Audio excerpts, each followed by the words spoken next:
ওই, কি হয়েছে বলো? আমি তোমাকে ভালোবাসি, তাহলে আমার সাথে এত খারাপ ব্যবহার করো কেন? কি বললে? আমি খারাপ ব্যবহার করি? ভালো না লাগলে ব্রেকআপ করে ফেলো। সরি। কিসের সরি? সব কিছুতেই তোমার সরি। রিলেশন রাখবো না তোমার সাথে। প্লিজ এমনটা করো না। চুপ করো। আমি তো তোমার সাথে রিলেশন করতে চাইনি, তুমি তো আমাকে নানান কথা বলে তোমার প্রতি মায়া সৃষ্টি করেছো। তাহলে তুমি এখন আমার সাথে এত খারাপ ব্যবহার কেন করো? বলছি তো চুপ করো। এত বকবক ভালো লাগে না আমার। বাহ, আগে আমার সাথে একটু কথা বলার জন্য কত কিছু করতে, আর এখন আমার কথাই শুনতে ইচ্ছা করে না। দূর, ফোন রাখলাম, বাই। এটা বলেই ফোনটা কেটে দিলাম আর বন্ধ করে দিলাম। দূর, আর ভালো লাগে না, ওকে সহ্যই হয় না। যাক, এখন শান্তিতে একটা ঘুম দেওয়া যাবে। সকালে ঘুম ভাঙার পর ফোনটা অন করলাম। অবশ্যই সারা রাত চার্জে বসিয়ে রেখেছিলাম। ফোন অন করার পর সাথে সাথেই দেখলাম 51টা মেসেজ। সবগুলোতেই সরি আছে, আর এক একটা মেসেজ যেন এক একটা রচনা। আমি ইটস ওকে বলে রিপ্লাই করলাম।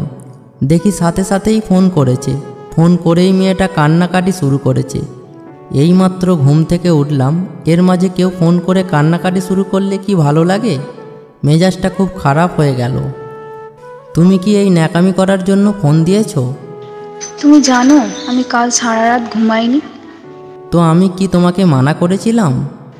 না, কিন্তু তুমি রাগ করে ফোন কেটে দিলে আমি কিভাবে ঘুমাই বলো? জানি না, সকালে না খেলে খেয়ে নিও, রাখছি। খেয়ে নিও মানে কি? বলো যে খেয়ে আসো, পরে কথা বলছি।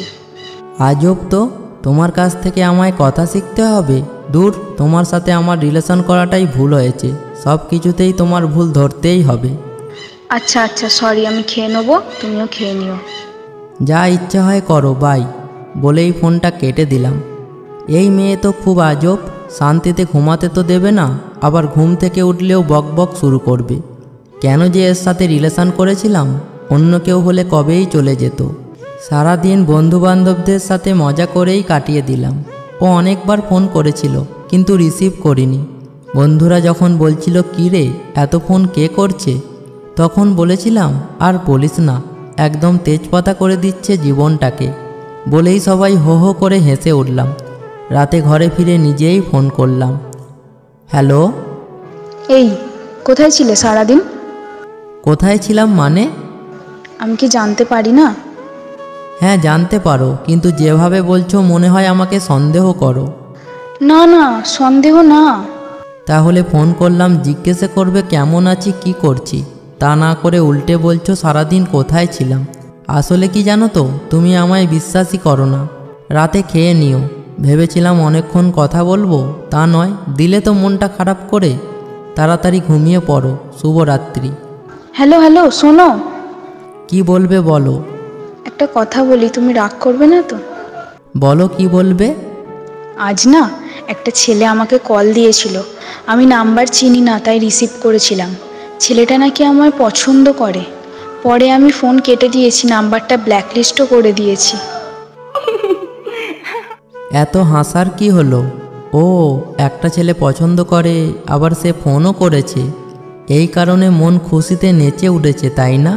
ছি, অন্য একটা ছেলের জন্য একবারও আমার খোঁজ নিলে না আজ। তোমায় অনেকবার ফোন করেছিলাম তো। দূর, ফোনটাই কেটে দিলাম। মেয়েটাকে কষ্ট দিলে মুখে একটা রহস্যময় হাসি ফুটে ওঠে। ঝগড়ার সময় ওকেই দোষ দিই, আর ও এতে নিজেকে অপরাধী মনে করে। আর কখনো আমার উপর রাগ করলে ইমোশনাল ব্ল্যাকমেল করে বিভিন্ন কথা বলি, তখন উল্টে নিজেই আমায় সরি বলে। অর্থাৎ দোষ ওর থাকলেও ওকেই সরি বলতে হবে, আর আমার দোষ থাকলেও ওকে সরি বলতে হবে। তো এভাবেই চলছিল। আরও অনেক রকমের রাগ ওর উপর দেখাতাম, কিন্তু মেয়েটা মৃদু হাসিতেই সব মেনে নিত। ইদানিং সময় নামক জিনিসটা ওকে একদমই দেওয়া হতো না। হঠাৎ একদিন ও বলল ওর নাকি বিয়ে ঠিক হয়েছে। এটা শুনে আমার এত খুশি হয়েছিলাম, তা বলে বোঝানো সম্ভব না। বন্ধুদেরকে পার্টিও দিয়েছি, মনে হচ্ছিল বাঁচলাম। কিন্তু শেষ দোষটাও ওকেই দেব, তাই আরও কিছু ইমোশনাল কথা বলতে লাগলাম। কি, তুমি বিয়ে করে নেবে? আমার কি হবে? আসলে মেয়েরা এমনই হয়, ভালোবাসে একজনকে আর বিয়ে করে আরেকজনকে। তোমাকে এত ভালোবাসার এই প্রতিদান দিলে? আসলে সব মেয়েরাই এক। আমি কি করব বুঝতে পারছি না। তুমি প্লিজ কিছু করো। তুমি প্লিজ তোমার মা বাবাকে আমাদের বাড়িতে পাঠাও, ওনারা কিছু একটা করবেন। আমি তোমাকে ছাড়া থাকতে পারবো না। আমি কিছু জানি না। আমি তোমাকে বিশ্বাস করেছিলাম, কিন্তু তুমি শেষ পর্যন্ত আমাকে ছেড়ে চলে যাচ্ছ। প্লিজ এমন করে বলো না। তো কেমন করে বলবো? কেন যে তোমাকে এত ভালোবেসেছিলাম, নিজের কাছেই লজ্জা লাগছে। কাকে ভালোবেসেছি আমি? একটা স্বার্থপরকে। ছি। মেয়েটা কাঁদছে আর আমি মনে মনে হাসছি। এভাবেই আরও কয়েকদিন চলে গেল। আজ মেয়েটার বিয়ে। ওর বিয়ে হওয়াতে আমি মনে হয় সবচেয়ে খুশি হয়েছি। বিকেল 5টার দিকে একটা ফোন আসলো। রিসিভ করার পর মেয়েটা বলল, খুব ইচ্ছে ছিল তোমাকে নিয়ে বাকি জীবনটা কাটিয়ে দেবো, কিন্তু তা আর হলো না। আচ্ছা, তুমি কি একটা সত্যি কথা বলবে? তুমি কি আমায় সত্যি ভালোবেসেছিলে? হ্যাঁ, তবে জানি না এটা সত্যি নাকি মিথ্যে। তুমি প্লিজ ঠিকমতো খাওয়া দাওয়া করো। আমি তো তোমার আর খোঁজ নিতে পারবো না। রাত করে ঘরে ফিরলে কেন? খুব তো বলতে আমি তোমাকে খোঁচা দিই। আজ থেকে আর দেবো না। প্লিজ ভালো থেকো, নিজের যত্ন নিও। তোমাকে চিরতরে মুক্ত করে দিলাম। বরপক্ষ চলে এসেছে, আর কথা বলতে পারবো না। তুমি আমায় কিছু বলবে না? হ্যাঁ, ভালো থেকো। আর কিছু বলার আগেই দেখলাম মেয়েটা ফোন কেটে দিয়েছে। এই প্রথম ওর জন্য বুকের মাঝে খুব ব্যথা অনুভব হচ্ছিল। তারপরেও মনকে সান্ত্বনা দিচ্ছিলাম, যাক ভালোই হলো, হাঁপ ছেড়ে বাঁচলাম। আজ রাত্রে আর বাইরে গেলাম না। মনের অজান্তেই ফোনটা বন্ধ করে চার্জে দিয়ে ঘুমিয়ে পড়লাম।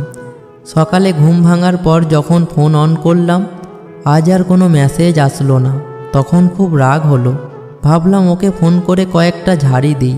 পরক্ষণেই মনে হলো, ও তো আর আমার নেই, মেসেজ দিবে কে? আমিই বা কাকে ঝাড়ি দেব? কেমন যেন অদ্ভুত এক শূন্যতা অনুভব করতে লাগলাম। মনটা গুমড়ে কেঁদে উঠল। যখন ব্রাশ করে মুখ ধুতে গেলাম, দেখলাম চোখগুলো কেমন জানি ভিজে যাচ্ছে। ফ্রেশ হয়ে বের হলাম। সারাটা দিন কোনোভাবে কাটালাম। আজ সারাদিন একবারও ওর ফোন কেটে দিতে হয়নি, কারণ ফোনই তো আসেনি, কাটবো কীভাবে? ঘরে ফিরে কেন জানি ওকে আরও বেশি মিস করতে লাগলাম। তারপর অনেক কষ্টে ঘুমালাম। পরদিন সকালেও সেম ঘটনা ঘটল। আজ ওকে আরও বেশি মিস করতে লাগলাম। সময় যতই যাচ্ছে ওর কথা আরও বেশি মনে হতে লাগছে।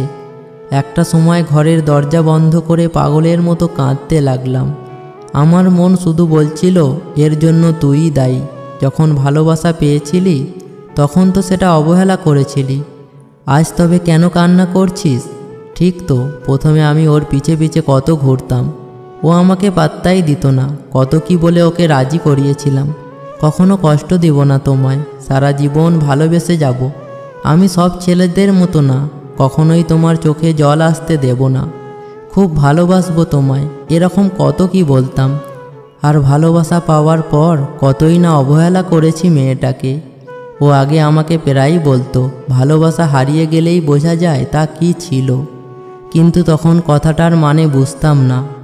এখন বলি, যদি একবারও বুঝতে পারতাম ভালোবাসা হারানোর পর আমার এত কষ্ট হবে, তাহলে কখনোই তা হারিয়ে যেতে দিতাম না।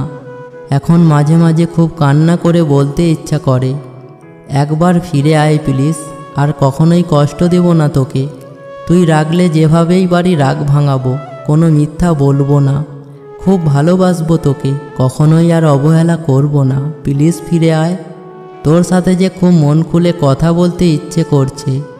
এরকম অনেক না বলা কথাই রয়েছে ওর জন্য, কিন্তু ও আর ফিরে আসবে না। আমার এত কিছুর জন্য তো আমিই দায়ী।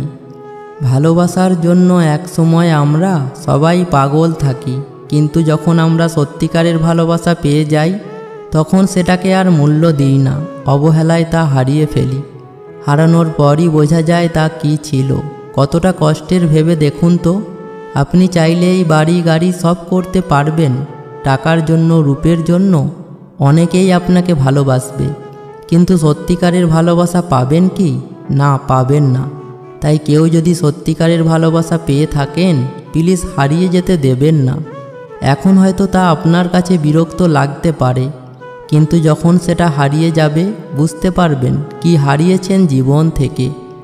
এক সময় খুব কাঁদবেন, কিন্তু আর ফিরে পাবেন না।